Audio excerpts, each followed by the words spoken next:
최근에 그 대중국 압박이 좀 심해지고 있습니다.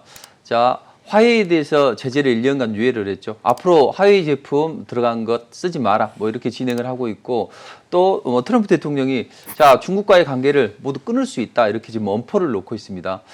중국은 여기에 크게 반응을 하지 않는 입장입니다. 뭐 일각에서는 자, 그럼 너희가 그렇게 하면 우리는 블랙리스트를 만들어서 뭐 애플이나 뭐 구글, 뭐 퀄컴 이런 쪽을 조사를 하겠다. 이렇게 맞불을 놓고 있긴 하거든요. 그렇지만 이게 공식적인 입장이 아니라 일부에서 이런 입장이 나오는 것이고 그래도 우리는 미국하고 잘해보겠다. 이런 약간 화해 무드가 나오는 거거든요. 그럼 제가 봤을 때는 트럼프 대통령 입장에서도 본격적으로 하기에는 아직은 이르고 중국 입장에서도 지금 양해가 다음 주에 예정이 되어 있죠. 그럼 중국도 과도하게 하지는 않을 거예요. 왜냐하면 중국 내수를 부양해야 되고 또 이번에 그 코로나도 뭐 잘 잡혔다. 또 내수 부양 의지도 천명해야 되기 때문에 양회를 잘 치른 다음에 그 다음에 뭔가를 진행할 수 있거든요. 그래서 지금은 좀 어렵다. 대신 이제 미중 간의 무역 갈등이 진행이 되는데 네. 계속 우리가 그 남중국해, 동중국해, 대만 이 부분을 계속 다뤄왔었잖아요. 근데 이번에도 그런 이야기가 나오고 있습니다. 지금 남중국해에서 또 대만 해협 쪽에서 이제 죽음의 백조라고 이렇게죠. 우리 또 백조처럼 이렇게 하얀 옷을 예쁘게 입으셨는데 그 B1B가 죽음의 백조라고 일으키는데 두 대가 대만 상공에서 비행을 했습니다. 뭐 거기에 뭐 기타 뭐 군함들도 좀 참가를 하고 뭐 여기에 대해서 또 중국에서도 맞불을 놓고 있죠. 라우닝 함대가 이쪽에서 계속 기동 훈련을 하고 있거든요. 그러니까 동중국해, 남중국해, 대만, 동중국해, 대만, 남중국해 여기에서는 항상 분쟁이 일어나고 결국은 지금 해군력을 앞서가는 쪽이 오히려 규모 면에서는 중국이거든요. 그러면 미국에서 계속적으로 공격을 하지만 군사 쪽에서는 공격을 하는 게 중국이에요. 그러면 중국이 계속 남중국해, 동중국해 또는 대만 해협에서 이렇게 무력 시위를 할 겁니다. 특히 이제 20일 날 차잉잉 의원이 이제 2기 집권을 하죠. 근데 차잉잉 의원은 지금 대만 독립을 지금 외치고 있거든요. 자, 그럼 자꾸 중국에서 취임식 할 때 이때를 노리고 있거든요. 계속해서 무력 도발하고 있어요. 그럼 미국에서는 이제 좀 도와줘야 될 거 아니에요. 분위기 좀 걱정하지 마라. 내가 뒤에 있으니. 그래 그렇게 하면서 또 딜을 합니다. 트럼프는 역시 장사 속이 좀 있어요. 그래서 TSMC를 15억 정도 해서 우리 쪽으로 좀 이동을 해라 해서 15조 원 정도를 들여서 TSMC를 미국에 이제 공장을 지키려 했거든요. 자, 이렇게 서로의 이해관계가 맞물리면서 또는 상대방의 견제에 대응하기 위해서 이렇게 좀 무역 분쟁 이후에 군사 행동으로 약간 이뤄지는데 여기서 충돌은 일어나지 않을 겁니다. 그렇지만 미국이 무역 분쟁을 자꾸 일으키면 중국은 맞대응을 군사화하면서 좀 시간을 벌겠죠. 그런데 다만 이런 부분이 여러 쪽으로 좀 번질 수가 있습니다. 뭐 인권 문제, 이번에 신장 이구리 지역의 인권 문제도 거론했었죠. 그 네. 법이 상원을 통과했는데 이 부분이나 아니면 앞으로 이제 환율 전쟁이나 에너지 전쟁으로 치달을 수 있어요. 이런 부분이 더 큰 부분이 작용할 것 같습니다. 중국이 만약에 국제사회로부터 공격을 받게 되면 결국 가장 문제가 되는 것은 환율이지 않을까라는 생각이 듭니다. 환율 문제는 좀 어떻게 바라봐야 될까요? 지금 제가 한 2주 정도 전에 환율의 상승에 대해서 좀 우리가 우려를 했었잖아요. 근데 조용했었어요, 그동안. 그러다 갑자기 이제 환율이 움직이기 시작합니다. 물론 미중 간의 무역 분쟁도 있지만 또 다른 또 금융 시스템상의 문제도 있습니다. 근데 지금 중국의 외환 보유고가 한 3조 606억 정도 되거든요. 3월 말 기준으로. 최근에 코로나 사태 때문에 한 460억 정도가 줄어들었어요. 이때 환율이 좀 치솟았어요. 달러가 강세를 보였거든요. 이때 위안화 방어에 나서면서 그때 좀 많이 썼습니다. 중국은 주로 이제 미국이나 이런 교역을 통해서 많은 달러를 가지고 있어요. 근데 그때 당시 한 2005년도 이전에는 2015년 이전에는 한 4조 정도 됐었어요. 그런데 2005년부터 시작을 해서 한 1조 달러를 위안화 방어하는 데 썼거든요. 그리고 최근에도 위안화 방어하는데 이걸 썼다는 이야기죠. 그럼 지금 위안화가 많이 줄어들었습니다. 근데 실제 중국에서는 우리는 3조 정도는 가지고 있어요. 이렇게 이야기를 하지만 실제적으로 제가 파악한 바로는 3조에 훨씬 못 미치는 그런 움직임이 나옵니다. 왜냐하면 저 얼굴 한번 봐주시죠. 저 기분이 좋습니까? 안 좋습니까? 당연히 안 좋죠. 네. 근데 우리 쌩글쌩글 웃고 계시잖아요. 그래서 야, 왜 그래? 보조를 맞춰서 방송 잘 진행해야지.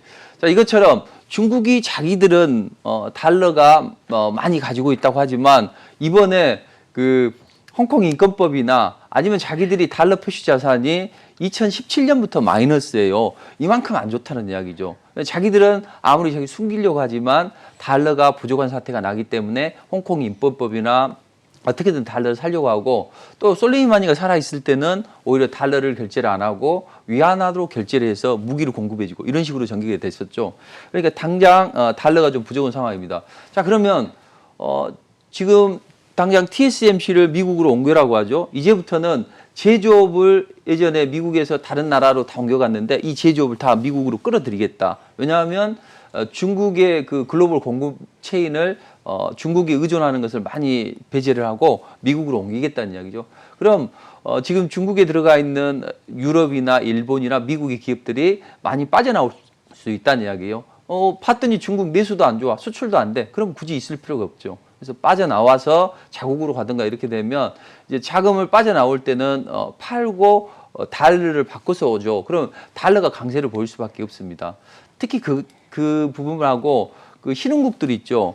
신흥국들이나 프론티어 마켓들이 지금 최근에 코로나 사태 안 좋죠. 유가 하락해서 안 좋죠. 이렇게 이중고, 삼중고를 걷고 있거든요. 그런데 이번에 조금 더 코로나 사태가 좀 더 창궐하게 되면 이때 뭐 채무자들이 돈 갚아 이렇게 할 수 있죠. 그럼 당연히 또 재산 팔아서 달러 사서 갚아야 되기 때문에 달러를 수요가 늘어날 수밖에 없습니다. 그러니까 일각에서는 달러가 많이 풀렸지 않냐. 거의 뭐 한 3조 원 가까이 풀렸는데 그러니까 달러 가치가 하락할 것이다. 그런데 달러 가치가 하락하는 만큼 또 다른 통화 가치도 많이 풀렸기 때문에 오히려 달러 가치는 강세를 보일 수가 있어요. 중국이나 아니면 아까 신흥국들 이런 쪽에서 달러 수요가 많기 때문에 자, 그런 부분도 있고 또 일본이나 뭐 유럽 쪽에서는 야 그래도 이번에 미국 시장 올라가는 게 결국 코로나 사태 때문에 사회적 거리두기를 했는데 이때 미국 기업들 보니까 수혜를 받으면서 미국 기술주들 올라가지 않냐. 그러니까 다른 거 팔아서 달러 사서 먼저 미국의 대형 기술주 사자 이런 식의 움직임이 나온다는 거죠. 그래서 달러 문제는 상당히 좀 우리가 중요하게 좀 살펴볼 필요 있다. 앞으로 달러 강세를요. 알겠습니다. 달러의 수요가 급증하게 되면서 앞으로 좀 강달러 흐름이 나올 수 있다라는 점, 이에 대한 대비가 필요하다라고 말씀을 주셨습니다. 그렇다면 중국이 이러한 달러 부족 사태를 좀 해결할 수 있는 방안은 없을까라는 생각이 드는데 어떻게 보시나요? 정상적인 방법으로는 상당히 어렵습니다. 그러나 북한이 우리나라를 힘들게 하고 미국도 힘들게 하는 것은 비대칭적인 전략을 가지고 있기 때문이죠. 뭐 핵을 가지고 있다든지 뭐 이런 쪽으로. 그럼 중국도 마찬가지라는 이야기죠. 달러로 해결해야 되는데 달러로 해결하지 못할 때는 한 3가지 정도 저는 방법에 있다고 봅니다. 그래서 일단 가장 먼저 쓸 수 있는 게 비트코인의 자원화라고 보여져요. 그 비트코인은 거의 한 8, 90%가 중국이 가지고 있잖아요. 중국이 가지고 있는데 이번에 중국에서 어떤 판결이 나왔냐면 그 비트코인을 재산으로 인정해 주는 그런 판결이 나왔어요. 그러니까 중국 부부가 저녁에 잘 쉬고 있는데 말레이시아인이 4명이 와서 겁주고 지금 비트코인을 18개를 뺏어갔다. 그래서 반환 소송을 했고 중국 법원이 그래 이것은 재산으로서 가치가 있으니 우리가 보호를 해줘야 돼 하면서 이제 명문화를 했던 부분이죠. 자, 이 부분은 앞으로 비트코인이 되면 이제 이것을 본격적으로 자산화하려고 하는 그런 움직임이 나올 겁니다. 그럼 쉽게 원유를 사야 돼. 이때 물론 솔레이마니가 없지만 그래도 이 비트코인을 뭐 10개 줄 거 12개 정도 2개 얹어줘서 더 주면은 살 수 있지 않습니까? 서로 교환할 수 있죠. 뭐 식료품도 마찬가지고 이런 식으로 단기적으로 달러 부족 사태를 해결할 수 있는 방법은 이제 비트코인이라고 보여집니다. 그리고 비트코인 가격이 앞으로 이제 글로벌 상황이 좀 안 좋아지게 되면 올라갈 수 있죠. 그래서 폴트드 존슨이라는 그런 헤지펀드 거장도 앞으로 달러가 많이 풀렸으니 좀 인플레이션 우려가 있으니까 우리는 앞으로 비트코인을 좀 사야 된다 이런 쪽으로 나오거든요. 그러니까 첫 번째 이제 비트코인이 될 수 있고 두 번째는 이제 위안화 디지털 화폐가 될 수 있습니다. 이 부분은 이제 중장기적인 관점에서 중국이 좀 추진을 하는 것 같아요. 야, 우리 이렇게 미국한테 힘들게 하는 부분이 결국은 달러 패권을 미국이 가지고 있기 때문이다. 그럼 달러 패권에 대응할 수 있는 방법이 뭐냐? 역시 디지털 화폐다. 비트코인은 등락이 너무 심하잖아요. 근데 위안화하고 1대1로 맞교환할 수 있는 디지털 화폐를 만든다면 또 그것을 지금 안 좋은 기업들이 있죠. 그 1도1로 때문에 중국한테 채무 많이 빚진 기업들, 나라들 이런 동남아나 아프리카 쪽 이런 안 좋은 기업들한테 야 우리 이렇게 디지털 앞에 좋으니까 한번 써봐 해서 그쪽 나라들을 예속시킬 수 있고 그로 인해서 미국의 달러 패권을 저지할 수 있는 그런 목적이 있습니다. 근데 이 방법은 바로 쓰기는 어렵다고 봐요. 근데 이제 바로 쓸 수 있는 방법이 가장 궁극의 방법은 있긴 있는데 제가 방송에서 이야기하기가 좀 어려운 부분이 있습니다. 왜냐하면 약간 좀 이제 내피셜한 이야기이기 때문에 그래서 이 부분은 제가 무료 방송에서 한번 더 자세하게 말씀드리도록 하고 그러면 이제 우리가 이렇게 봐야죠. 만약에 트럼프가 계속 중국 대리를 할 것이다. 그랬을 때 중국이 과연 그걸 어떻게 받느냐가 관건이죠. 큰 소리 치면서 과감하게 받는다면 비정통적인 방법으로 대응을 할 수 있는 그런 방법이 있습니다. 그러니까 일단 트럼프가 했을 때 양회 끝나고 나서 시진핑이 어떻게 대응하는가에 따라서 자기들이 가지고 있는 묘수를 쓸 가능성도 있다. 이렇게 보여집니다. 양회 이후에 시진핑의 움직임을 눈여겨서 좀 지켜봐야 될 것 같습니다. 자, 이런 가운데 골드만삭스가 흥미로운 발언을 내놨습니다. 만약에 코로나19가 2차 확산돼서 이 미국 경제가 추가적인 어려움에 직면할 경우에 연준이 마이너스 금리를 검토할 수도 있다라는 발언을 내놨는데요. 일단 파월 의장이 계속해서 마이너스 금리에 대해서 좀 선을 긋는데도 이런 얘기가 나오고 있거든요. 네. 이 문제에 대해서는 어떻게 보세요? 일단 트럼프 대통령이 자기 표밭을 다지기 위해서 마이너스 금리를 이야기를 한 것 같아요. 과거에도 보면 제발 뭐 연준이여 금리 좀 내려주라 뭐 이런 이야기를 했었죠. 그건 자기 표밭이 이제 판벨트 지역 그리고 러스트벨트 지역 이쪽에 직결이 되어 있잖아요. 그런데 이쪽에 사는 그런 주민들이 그다음 농산물 비싼 농기계 사서 했는데 이번에 코로나 사태 때문에 제대로 뭐 가동도 못해. 그랬을 때 이자만 내고 있잖아요. 그러니까 최대한 이자를 낮춰서 연체 이자나 이런 부분을 완화시켜 주려고 해요. 그런데 여기에서 더 마이너스 금리까지 해보자. 우리도 그런 혜택을 좀 받아야 된다. 이런 이야기를 하고 있고 파월 의장은 단칼에 노, 안 됩니다. 왜냐하면 효과 대비 부작용이 너무 심합니다. 이렇게 이야기를 하는 것이고 골드만삭스가 야 우리 경제활동 재개해 보니 이게 또 감염자가 속출하고 안 좋지 않냐? 경기 지표도 좋지 않고. 그냥 앞으로 2차 팬데믹이 형성이 되면 그때는 우리가 마이너스 금리를 도입할 수 있냐? 이제 이런 입장이거든요. 네. 근데 제가 보기에는 이 마이너스 금리가 실익이 좀 적어요. 왜냐하면 이 마이너스 금리를 요청하는 게 일단은 좀 유동성을 많이 풀려고 하는데 오히려 마이너스 금리를 가게 되면 유동성이 좀 쪼그라드는 그런 현상이 나타날 수 있거든요. 자, 일단은 은행 같은 경우에 보면 단기로 싼 이자를 조달을 해서 비싼 좀 장기로 대출을 해야 되거든요. 그런데 최근에 보면 우리 미국 제로금리 수준이잖아요. 그리고 양적 완화를 단행했었죠. 대규모 양적 완화를 단행하게 되면 장기채 금리가 끌어져 내려옵니다. 그러면 단기채 금리는 고정되어 있고 장기채 금리가 끌어져 내려오면 이 장단기 금리가 이렇게 좀 좁아지잖아요. 금리 차가. 자, 이렇게 됐을 때는 사실 뭐 은행은 단기채로 빌려서 장기로 돈을 빌려줘야지 마진이 남는데 이 마진 폭이 줄어드는 거죠. 장단기 금리 차가 줄어드는 만큼. 그럼 굳이 은행에서는 야 코로나 때문에 이번에 뭐 셰일 기업들 뭐 부도 나오고 그럴 판인데 굳이 우리가 리스크를 안으면서 돈을 빌려줄 필요가 있나 이런 쪽으로 생각을 하는 거죠. 그러면 은행은 오히려 돈을 곳간에 쟁겨두고 오히려 이제 내놓지 않는 거죠. 그럼으로 인해서 최근에 이제 유동성이 좀 제대로 공급이 안 되니까 그 문제도 좀 해결하고 이렇게 하자 이제 이런 측면이 있습니다. 자, 그럼 이제 이 문제를 해결하는 방법은 이제 두 가지 방법이 있어요. 아까 말했던 대로 시중의 유동성이 안 풀리니 장기채 가격을 올리든가 금리를 올리게 만들든가 아니면 단기채 금리가 내려오게 만들든가 이 두 가지로 해야 되는데 장기채 하는 것은 어차피 양적 완화를 했는데 굳이 양적 완화로 해서 금리를 끌어내렸는데 이것을 다시 올리는 것은 의미가 없다. 그렇죠. 병 주고 약 주고 하는 거하고 똑같죠. 그리고 단기채를 금리를 끌어내리려면 역시 마이너스가 금리가 좋지 않겠나 이제 이런 논조 때문에 아마 이런 움직임이 나왔던 것 같아요. 근데 제가 보기에는 그닥 좋은 방법은 아닌 것 같습니다. 왜냐하면 네. 그 과거에 마이너스 금리를 도입했던 나라들이 있는데 그 나라들이 결국 좋지가 않았어요. 스웨덴도 마이너스 금리 했는데 작년에 그만뒀습니다. 그 은행들이 너무 안 좋아요. 그리고 또 부동산에 또 버블이 많이 껴요. 싼 이자 가지고 많이 부동산 투자를 하니까 이 문제가 안 좋고 그 통화 정책에 있어서는 미국보다는 일본이 좀 선진국이에요. 그래서 일본도 이 마이너스, 그다음에 유로존도 마이너스 했잖아요. 근데 결국은 이 코로나 사태 때문에 정말 상황이 안 좋은데도 뭐 일본은 회사채 사면서 양적 완화를 추가적으로 진행했었고, 또 유로존도 PPP라는 양적 완화 프로그램을 단행하면서 진행을 했습니다. 그러니까 결론적으로 보면 트럼프는 표밭을 다지기 위해서 마이너스 금리로 가자.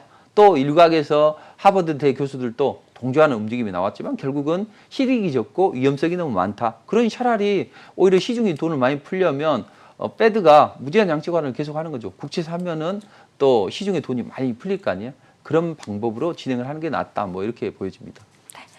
마이너스 금리 도입 시 실익이 그다지 크지 않고 위험성도 많기 때문에 가능성 조금 제한적으로 보신다라고 전망을 해주셨습니다. 자, 이렇게 대내외 이슈가 정말 넘쳐나는 상황에서 우리 투자자들은 투자 전략 세우기가 쉽지가 않은 게 사실인데요. 네. 다음 주 투자 포인트 어떻게 잡아주실 건가요? 지수는 보지 말고 종목으로 대응하자. 한마디로. 제가 한 2, 3주 계속 전부터 시작을 해서 지수 올라가는 것에 신경을 쓰지 마라. 지수는 급반등이 나왔기 때문에 바로 빼지는 않는다 해서 등락을 할 것이다. 대신 지수가 급반등한 이후에 올라가는 폭이 적어요. 그럼 예전처럼 뭐 슈퍼스타가 나타나지는 않습니다. 최근에는 좀 상한가 종목도 몇 개 연속 상한가도 나오긴 하지만 이 코로나 사태 때 급등 나왔던 그런 스타일은 아니라는 거죠. 그러면 최근에도 보면 이제 그 이태원발 코로나 확산세 때문에 최근에 진단 키트가 먼저 움직였고, 그다음 마스크 관련주들 움직였고, 그다음 비대면 관련주 움직였고, 어제 같은 경우는 좀 대두 관련주들도 움직여서 미중 간의 무역 분쟁 때문에 이렇게 올라가는데 3일을 못 가요. 그리고 한 이틀 또는 하루짜리로 끝나기 때문에 우리가 지수는 보지 말고 이 종목들이 상승 나오면 그때 매도를 하는 게 좋다는 이야기죠. 그 얼마 전에 그 IT 업종들, 우리 IT 투톱은 절대 매매하지 말자. 특히 네. 삼성전자는 하지 말자. 제가 지속적으로 말씀을 드리는데 한 2달 전부터. 근데 오히려 이제 그 자금들이 외국인들이 그 종목들 말고 오히려 뭐 비메모리 쪽이나 아니면 디스플레이 쪽이나 이 스몰캡들 쪽으로 매수가 들어오거든요. 그럼 오히려 그 종목들이 지속적으로 올라가기는 어렵다는 이야기죠. 업황 자체가 안 좋으니. 그 종목들 올라가면 그때 가지고 있으면 그 종목들 팔고, 또 이번에 코로나 관련주들 혹시 물려 있거나 매수했다 그러면 또 이때 반등을 노려서 또 매도하고, 이런 식으로 상승할 때 매도해야지 빠질 때 매도하면 그때는 투매가 되어서 어렵거든요. 그래서 절대적으로 지수는 그렇게 보자. 대신 그럼 우리가 어떤 종목을 노릴 것인가, 이제 이런 문제가 있잖아요. 네. 근데 저는 3가지 정도의 다음 주에 초에 보시면 좋을 것 같습니다. 먼저 자율주행, 다음에 대두 관련주들. 근데 대두 관련주는 이제 추가 상승은 나올 수 있지만 이제 어제 상승이 나왔죠. 그다음 히토리 관련주들 이렇게 보시면 될 것 같습니다. 먼저 자율주행 쪽을 보자고요. 그 정의선 부의장인가요? 그리고 삼성 이재용 부회장이 서로 만나서 악수를 했죠. 그 사석에서는 만난 게 처음이라고 하는데 이번에 이제 업무 때문에.